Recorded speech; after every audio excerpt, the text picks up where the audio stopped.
If there is anything going on in NASCAR about any driver, it is Cole Custer. His 2022 season is representative of his declining performance over the past few years.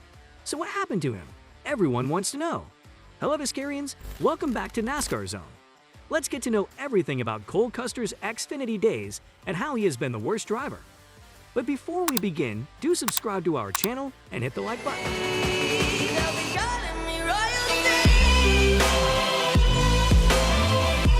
After the 2019 season, Stewart-Haas Racing moved Cole Custer from their NASCAR Xfinity Series team to their Cup Series team to replace Daniel Suarez at the wheel of the number 41 Ford. Custer's rookie season didn't get off to a good start. In the first 15 races, he only finished in the top 10 once, in 9th place at Phoenix Raceway. But he seemed to turn things around in July 2020 at the Indianapolis Motor Speedway. He finished that race in 5th place, and by winning the next race at Kentucky Speedway with a late move to take the lead, he made sure he would be in the playoffs. After a DNF at Texas Motor Speedway, he finished 7th at Kansas Speedway and 8th at New Hampshire Motor Speedway, giving him 4 top 8 finishes in 5 races. As the only rookie to win a race and the only rookie to make the playoffs, he won the 2020 Rookie of the Year award. He beat out Tyler Reddick of Richard Childress Racing and Christopher Bell of Levine Family Racing, 2 drivers he raced against in the Xfinity Series as part of the Big Three. But that Rookie of the Year award hid the fact that Custer has been having trouble ever since. In the last 16 races of the 2020 season, he never finished better than 9th and only had 2 finishes in the top 10. He finished last in the standings in 6 of the last 10 playoff races, and by the end of the season, he had fewer actual points than both Reddick and Bell. In 2020, he only led 5 laps when he won at Kentucky Speedway. In 2021, he only led 9 laps the whole season. The only 2 times he finished in the top 10 this season, which was down from 7 times in 2020, he finished in 10th place. Since he came in 9th at the Charlotte Motor Speedway Roval in October 2020, he has only been in the top 10 3 times. None of these places are higher than 8th. In July, he came in 9th at Atlanta Motor Speedway and the road course at Indianapolis Motor Speedway. In September, he came in 8th at Bristol Motor Speedway. In 2021, he only had 17 lead lap finishes, down from 22 in 2020, and his average finish was 21.3, which was lower than it was in 2020 when it was 19.2. In 2021, he finished with 26 points, which was 10 spots worse than his 16th place finish in 2020 and 6 spots worse than his actual points finish in his first season. During the 2021 NASCAR Cup Series season, Stewart-Haas Racing had a hard time, but Custer was the worst of the 4. He even finished behind the rookie Chase Briscoe. But in 2022, the team made a step forward, but Custer still finished 25th in the point standings with just 21 lead lap finishes, an average finish of 20.6. At Stewart-Haas Racing, they all had the lowest rank. Even the problems Stewart-Haas Racing has been having lately can't be used to explain Custer's problems. In the last 2 calendar years, he hasn't done better than an 8th place, while all 3 of his teammates have won races. Not all of his bad results have been his fault, and he has shown speed by qualifying in the top 3 for 3 out of 4 races in March and April. During that time, he won his first pole position for a race at Bristol Motor Speedway, which was a dirt race. Other than those 3 races, though, he has only finished higher than 20th place 14 times this year.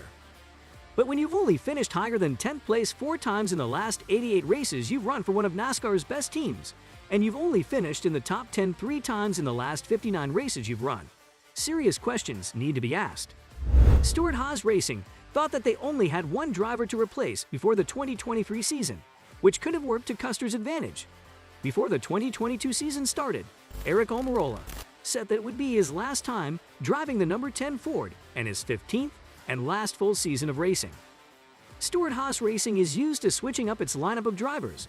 The offseason between the 2021 and 2022 seasons was the first time since the offseason between the 2015 and 2016 seasons that they didn't switch up a single driver. What do you think would have happened if SHR had replaced its driver a few years earlier? Tell us in the comments below, and do subscribe to our channel for more updates. Tony Stewart stopped racing in 2016, and Clint Bowyer took over the number 14 Chevrolet turned Ford. After 2017, Almirola took over for Patrick.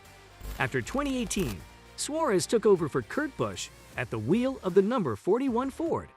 After the 2019 season, Custer took over for Suarez. After the 2020 season, Chase Briscoe took over for Bowyer. Almirola has since changed his mind and signed a contract extension to stay with Stewart-Haas Racing for several more years. Now, replacing Custer would be the only change that needs to be made to the team's lineup of drivers for 2023.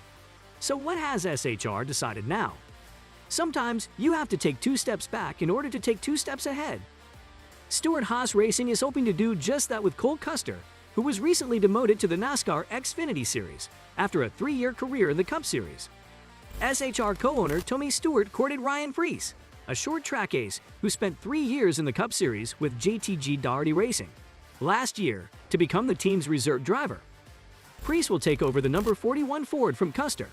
Custer is left wondering about his future after the decision. Throughout the summer, it was unclear whether the number 41 ride would be included in the silly season. Custer stated several times that he did not want to debate the future and was just concerned with the present. Custer improved slightly from 2021, scoring 3 top 10s and his first career pole award at the Bristol Dirt event. It wasn't enough to keep him in NASCAR's top flight. Custer also won SS Greenlight Racing's first ever Xfinity Series race in 2022, triumphing in an SHR prepared entry at Auto Club Speedway. The choice was fought over by the team's 2 co-owners, Stewart and Gene Haas, who also owns Haas F1 team. Haas wanted to keep Custer in the car because his father, Joe Custer, is the team president. However, elevating Preece, a fan favorite, to the Cup Series made sense. Preece is represented by Kevin Harvick's KHI management, and he is sure to bring sponsorship funds with him. After emerging to prominence on the Whelen Modified Tour, Preece slowly pushed his way up the NASCAR ranks. In 2016, he made his full-time debut in the Xfinity Series with JD Motorsports. Disappointed after finishing in the middle of the field, he took his sponsorship monies and brought them to Joe Gibbs Racing for partial schedules in 2017 and 2018, where he won in his second appearance at Iowa Speedway. Preece drove the entire Cup Series season for JTG Daugherty Racing, which is co-owned by former NBA star Brad Daugherty, from 2019 through 2021. He had numerous brilliant moments, but the small team's underfunded second car couldn't provide him a chance to fight for wins. Custer's career may benefit from the choice. He has plenty of time to return to the Cup Series at the age of 24. With Harvick and Almirola only having a few years left at the Cup level before retiring, SHR will have 2 available slots. It allows Custer to return when he is ready, and it allows SHR to sign an outside free agent. Custer is now under pressure to reproduce such outcomes. His future is still bright if he can run well and compete for a championship. What are your thoughts regarding this? Let us know in the comments below. That's all for today. Hope you enjoyed it. So don't forget to subscribe to our YouTube channel to see more of our videos on NASCAR updates. Look forward to seeing you in the next video.